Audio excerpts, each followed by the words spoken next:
Hello and welcome back to another episode of the Back to You podcast. I am your host, Lily Riley, and I am so excited that you're back for episode number 12, if I'm doing that math correctly or just remembering correctly. So something that I want to talk about that has been so alive in my life the last couple of weeks has been truly understanding how fucking uncomfortable expansion is. And it has not felt easy for me at all. In the way where all these things that I have been working towards getting in my life, as they're coming in my life, they feel like shit. They feel really, really bad. And the reason they feel bad is because I had this idea. The reason I didn't have them before was because something about it didn't feel safe. I was not expanded, or I had not grown into the version of myself that was capable of bringing or calling those things in. Now, even having those things, there's this feeling of just complete discomfort and unworthiness, and this feeling that I don't deserve it, and it feels really bad. Even though they're things that in my mind, I believed if I had them, I would feel better. And we all play this game, and I teach this, and I know this, and I talk about it. And I think that's part of what we do as human beings is we believe that once we get something, it's going to make us feel a certain way. Even when we know that that's not true, there's still this piece of us that says, oh, well, when I make this amount of money, I'm really going to feel like I'm on the right path, or I'm doing the right thing, or I'm going to feel more sure of myself, or I'm going to feel calm, or I'm going to feel at peace. And it just isn't true. I feel like the more money I make with my business, the more uncomfortable I've been, the more shrunken I've felt in the way where I feel unworthy of receiving that money. And that's something that I've been working on the last couple of weeks really, really deeply. And it has been so exhausting because I have been in tears, just absolute tears, sobbing the last couple of weeks. Every other day, I'm having a complete breakdown in a way where I'm facing these parts of myself that need to be seen, that need to be held, that need to be spoken to. And I mean, I have had just these emotional experiences of, I'm just going to say it, as like a 6-year-old, where I'm just, you know, when a kid's crying, like, I am crying to that degree. There's this part of me, and I'm sharing this because there's this part of me, little Lily, that is so afraid to hold more. And my expansion has shown me how deep that really goes, because I haven't expanded in the past, because something about that didn't feel safe. Because little Lily, who is running the show, who is running and creating, or who rather created all these patterns to begin with, who had to put on the lens, who had to put on the mask, who had to live behind the maladaptive self, who had to become the maladaptive self to feel like they were safe to survive in whatever situation. And something about that didn't feel safe to her, which is why it wasn't in my life. And stepping into that feels on a nervous system level like I'm stepping into danger zone. And that expansion is fucking uncomfortable. And even with growing my social media, I think at this point I'm almost around at like 70,000 across both platforms or something like that in a quite short amount of time. And there was this piece of me, even though I know this, and let me tell you, you can know these things, but when your nervous system's on a different level, it's a completely different experience. And I knew, and I would say this on all my pages, I want to show up as that version of me now. And that's what I did. And that's why people resonated, because I was myself, and I just shared my ideas and shared my thoughts and shared what was on my heart and didn't plan anything, just showed up in my magnetism. And it just feels like the more that I grow, the more I feel afraid, the more I feel like I want to shrink, the more I feel like I want to hide parts of myself. And I've had to challenge that edge, because I've been met with this edge of my vulnerability and my visibility. And it's so weird, because part of me thought, well, the more that my audience grows, the more I'm going to feel more okay to be myself, the more I'm going to feel more open to share. And it just hasn't been that experience for me. And I think my mind was playing this illusion, or was living by this illusion and playing this game that thought that that was going to give me some safety or give me some sense of peace. And it's taught me so much in this experience of expansion right now at this phase in my life, which it will never end, of the things that I make my master in my life. Still the audience, still the views, still the business, still the money, still the amount of clients. No matter how much I do, no matter how much I grow, no matter how much I expand, there's this piece of me that's still making that my master. So once that's a certain way, then I'll feel at ease. But even when I get there, there's not that sense of ease that I think. And it's such a beautiful experience because it's truly teaching me how much of my power I still have handed over. And it's so scary. And I've had these moments of realizations of truly, whoa, it's really up to me. Like nobody else is doing this for me. Nobody else is holding that part of me. No one else is meeting that part of me. No one else is going to bring me up from those places except for me. Doesn't mean that I don't have support and people that love me, but the moment that truly shifts Lily's identity is only when I do that. Because it doesn't matter who validates me. It doesn't matter how many clients I have. It doesn't matter how much money I make. It doesn't matter how many followers I have. It doesn't matter what I achieve. If I'm not so stoked about it, present in full gratitude, receivership, openness, and give myself the gold star, it doesn't matter what anyone else says. And it's this moment, I know these things, but this somatic experience of just this deep knowing of nobody's coming to save you, Lily. No one's figuring this out for you. No one's making the hard decisions for you. No one's taking the big leaps for you. No one's doing this but you. I mean, this year alone, I have invested so much money in myself in the way where it didn't really make financial sense for me to invest that much in myself. But I knew that I had to do things outside of what was comfortable for me. I had to do something that would stretch me, that would literally push me to be that version of myself, to grow into that version of myself. In the pursuit of making that work out for me, who do I have to become? And that expansion as well has been so fucking uncomfortable because it has made me face all the excuses I make, all the reasons I come up of why I can't do it, facing all the skills and things that I need to fortify within myself to make that work, sacrificing time, saying no to things that don't align with that. I mean, it's really big shit, really. And it's doing that stuff every single day because the version of me that I'm trying to be doesn't make the excuses that old Lily used to make. And the reason why she made those excuses was because there was some fear and some inability to see her own power, that she believed those excuses were making her safe. And it wasn't. It was keeping me small. It was keeping me mediocre. It was keeping me in a life that I didn't really want anymore. And the more I meet that edge, and that piece, I'm always going to meet. There's always going to be something for me to expand, to grow in. There's never a point where I have this all figured out. Never.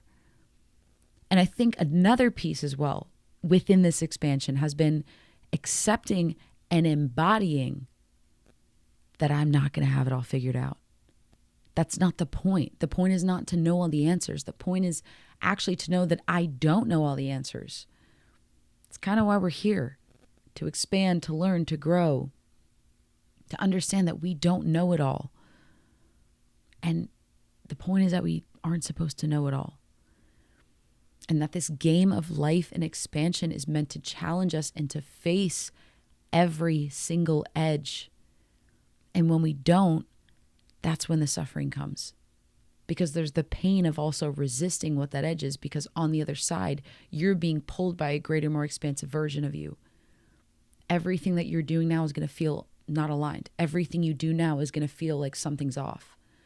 And there's a pain in that. Because what we also tend to do when we know that we're not on the path we're meant to be on, we start feeling anxious. We start feeling really bad. We start feeling like we need to overconsume because there's this void that we need to fill. Because there's something divinely unaligned in our life. And then we're going to start noticing these behaviors start coming in. Maybe you start eating more. You start smoking more. You start disassociating more. You're on your phone way more. You're just consuming, trying to fill that hole, try to fill that void. But what that void is the inaction you're taking towards who you're meant to be. Because you have a special life path here. I'm not saying you're here to change the fucking world. I'm not saying it has to be something massive. But also the fact that you think your life path isn't massive, scratch that. Everyone's here to do something massive. Let me change that completely. You are here to do something massive. You're no different than the people who have a Nobel Peace Prize or whatever you think is some massive thing for you to accomplish. Your life by being here is massive, is huge, is divine, is special. And the fact that you don't think that is a problem, the fact that you don't believe that is a problem. You are an expression of Source. You're an expression of God. You're an expression of the universe. What's not divine about that? What's not expansive about that? What's not beautiful and incredible about that? That's the issue. From the disconnection of that, from that truth, you will try to do things to fill that, to avoid that, to run away from that. And you can feel that wherever that is in your life. And the more that we don't face that, the more that we don't go into that, the more that we don't sit with that part of ourself, the more that we lose out on this gift that we have here, that you only get to experience through the eyes that you have in this body that you get one time, and just throwing it away. And there's a pain with that you can feel. And when we expand and when we grow and when we actually step into who it means to be us, of where we're being called, it's fucking hard. Because there's a version of you right now that believes that they're not worthy of that they're not worthy of something big, that they're not worthy of something expansive. And that journey to get there means to face all the things that are in the way of that. And it hurts. Like, it can physically hurt. Emotionally, spiritually, physically, it's really hard. Even when you have the things that you've been calling in, it can feel really bad at first. That's what I'm learning, really, that it can feel really bad. It doesn't mean that you won't adjust. It doesn't mean that you won't calibrate, but that's a part of it. That's why most people don't have what they actually desire, because they don't do what's actually required to get there, to be that person, to do that thing. Because the moment that it feels uncomfortable, they go back. But there's a pain of expanding, there's a pain of staying the same, and there's a pain of shrinking. You get to choose what pain you experience. That's a beautiful thing about being a creator. You get to choose what that looks like. Is that easy? No. Do you have to face the things that are causing why you're choosing the things that you're choosing? Yes. But when you get to that place, then you can actually decide. Because your behaviors and what you're choosing right now are just a byproduct of the small version of yourself doing what they feel is safe. Not what you actually desire. That's the difference. That's where the incongruence is. Because you can try to go there, but if you're actually not dealing with what's going on, one, you will self-sabotage all of that shit if it comes into your life. Two, you're going to get there and you're going to run back. 3, you might get there, have all of it, and you feel empty. And then you're like, well, now you think there's something inherently wrong with you. You can get there. You can do it. But I would rather, and I'm more interested in you getting there from a place of wholeness, of everythingness, from safety, from love. Because that takes so much courage, so much courage. It takes mountain energy. It takes you standing and holding through all of the shit. Because the really difficult part of claiming a new identity for yourself, claiming a new version of yourself. Switching hands because my hand is sore. Switching in, I calling in that new identity for yourself. Everything that is not that falls away. That's when it feels like your life is falling apart. People lose all their money. People lose their jobs. People lose relationships. People lose friendships. I mean, that's not even all of it. There's death sometimes. It's scary. It's scary to be that version. I'm not saying you do that and everyone dies. I'm saying there are just things that happen. And people are not doing what is being called. People are not willing to do what is needed and what is required to be called into that version of themselves, rather. Because it's scary. It's so uncomfortable. And it takes the deepest amount of trust, the deepest amount of surrender to life, to everything around you. And it's hard. It's really hard. And that's just where I'm kind of at right now. It's just feeling very, very hard. And I'm still okay. Look around me. Everything's okay. It's just feeling hard here. And I can handle that. And that doesn't mean that I'm going to stop taking what actions I need to make things happen and to keep going. There was, I forget where I heard this. What's it called? I'm really struggling to speak today, and I'm still going to put this up to let you know that you can put it up. You can put up whatever you want, and it's okay if you're rambling or whatever. An analogy. When you are making this change, imagine you are on the island of what it means to be you right now. And you're like, okay, I really, it's okay. There's things that are all right, but I feel like there's something out there. I can't really see it, but I kind of just feel it. You have this idea and this feeling that there might be an island out there that's better, more expansive, more beautiful, whatever it might be. And you don't see it yet.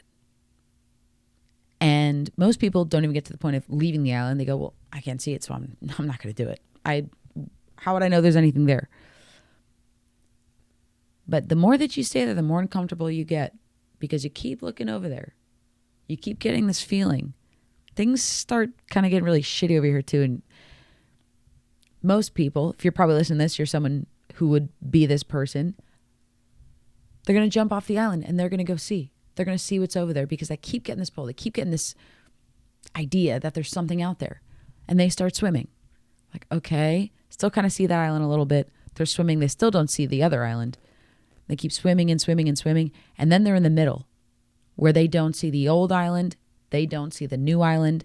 And they are just kind of in this feeling of free falling. That's a place where most people go back because they're like, well, I know that that's there for sure, so I'm just going to go back.